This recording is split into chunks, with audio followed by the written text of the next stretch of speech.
नमस्कार विद्यार्थी मित्रांनो, आपण पोलीस भरती परीक्षेकरिता उपयुक्त वाटणारे अवघड पण संभाव्य प्रश्न समजून घेत चाललोय. आपण 10वा प्रश्न आता समजून घेऊया. 77,777 रुपये मुद्दलाची सरळ व्याजाने 8 वर्षात दाम दुप्पट होण्यासाठी व्याजाचा दशादशे किती रुपये दर ठेवावा लागेल.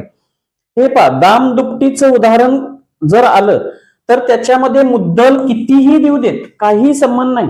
तुम्हाला विचारलंय काय दर, तर दर जर का विचारला तर साधं सोपं टेक्निक आहे. दर बरोबर 100 भागिले वर्षे म्हणजे मुदत. 100 भागिले मुदत.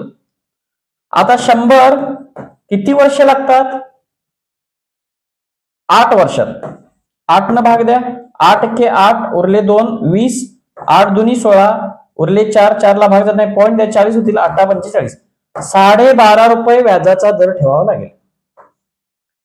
म्हणजेच याचा अर्थ जर दर विचारला तर 100 ला वर्षांनी भाग द्या आणि वर्ष विचारली तर 100 ला दरांनी भाग द्या. आलं लक्षात? दाम दुपटीच्या उदाहरणाची ही जर टेक्निक्स तुम्हाला आवडली असतील तर लाईक करा, शेअर करा आणि सबस्क्राईब करा.